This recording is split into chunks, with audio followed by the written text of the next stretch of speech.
One of the most popular and competitive trading platform is the MetaTrader.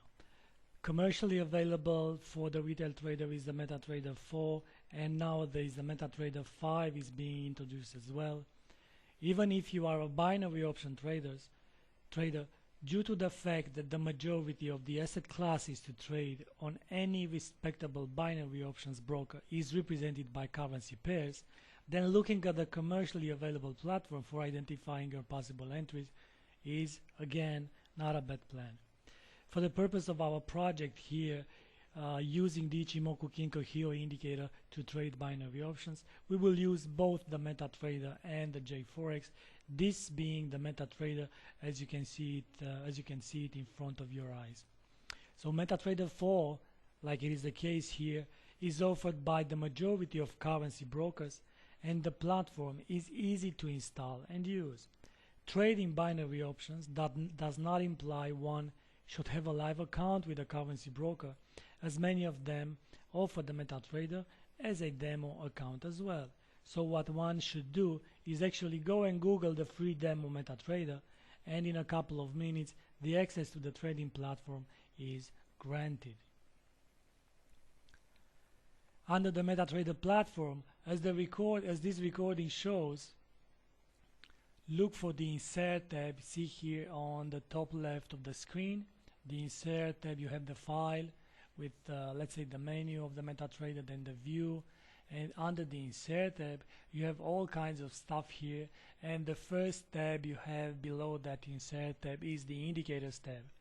And if you just leave your mouse on the Indicators tab, so under the Indicators, then going to Oscillators right here, and the first oscillator there is the Ichimoku Kinko Hyo. Clicking on it, after you open a chart, of course, in our case here we have already a Euro US dollar 1 hour chart open, so that would be our asset for the examples we're going to take on this project. So clicking on it, and the default parameters or settings will appear. So let's just click on it. So click the Ichimoku Kinko Hyo, and this is the default settings offered by any broker in this world. You might change the settings like here, but it is recommended to leave them as they are being by default, as this is important because the original implementation and the original development for the Ichimoku Kinko Hyo was being made on these values. Now it is not by chance that the Tenkan-sen, as you can see, it is being shifted is taken into consideration 9 periods, or the Kinjun then is taken into consideration 26 periods, or the Senko, it is taken 52. It is not by chance. It has to do with the way each indicator is being calculated, but you will see that by moving by the time we are going to move forward into our project here. Now of course we can play with the colors, but as let's say as a common thing used by all brokers, the red line always will indicate the Tenkan-sen, meaning the Tenkan line. The blue line would always indicate the Kinjun. Now sometimes it is being called the Kijun, like it is written here on the MetaTrader, but other times it is being just called the Kinjun. Both names are being correct.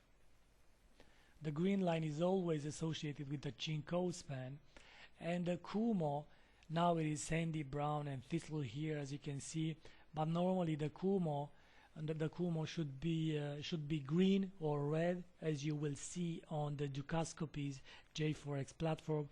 A green Kumo, or the cloud, Kumo means cloud in Japanese, so a green Kumo signaling a bullish bias, and a red Kumo signaling a bearish bias.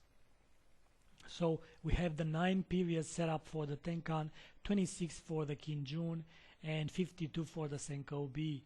These are the default settings, and according to the one that developed the indicator, they should not be modified.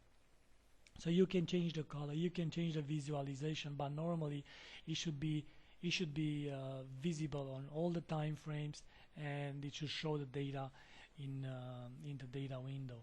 By clicking OK, the indicator will appear on the screen, and all the elements of the cloud all of a sudden are being extremely visible. Again, the red line means Tenkan. The blue line here, let me take a shape so that we can properly identify them. So the red line here means Tenkan. Then the blue line here means Kinjun line. The green line, it is being called the Kinko, and this is, like mentioned earlier, one of the most let's say ignored element out of Ichimoku Kinko, but make no mistake, it is one of the most important. So we will make the most out of it under our strategies here on how to trade binary options using the Ichimoku Kinko Hyo. And of course there is the cloud or the Kumo, and this cloud and the Kumo is being made by the distance between Senko A and Senko B. So we Senko A to the downside, Senko B to the upside. So let's just write the 5 elements basically the Ichimoku Kinko Hyo indicator has.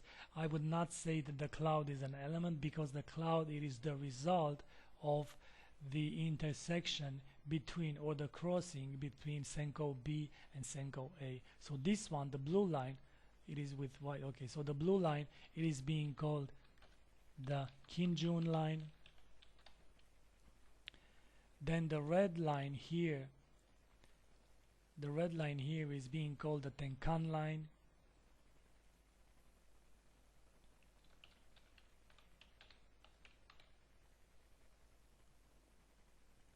Then the green line here is being called the Kinko, and we'll go over each and every one out of these elements. So don't be scared that you will not understand what's going on here, because it is quite straightforward. The upper side of the cloud, into this case, it is being called a Senko B.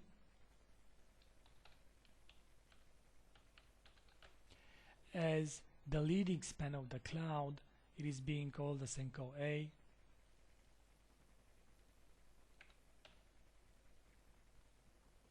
And of course, this is the cloud or the Kumo. Now, on the markets, there are a lot of, so this is the cloud or the Kumo. There are a lot of strategies involving how to trade currencies or whatever you are trading, your financial asset, your financial product, how to trade it using the cloud. But there is not a proper description on how to identify the proper strategy to be used when taking into consideration all these elements. This is one of the most visible indicators. The recommendation, it is being that whenever you are trying to decide, whenever you are trying to trade the financial markets using the Ichimoku Kinko Hyo, you should have an aggregate view, so to say, a complex view taking into consideration all the elements of the indicator. While this is sometimes difficult to make, we are trying to do that under this project here. So please bear with us with the next recordings, as we will try to show you how to make the most out of this indicator. So stay tuned, please, for the next recording. We're going to introduce the J4X out of Dukascopy, please.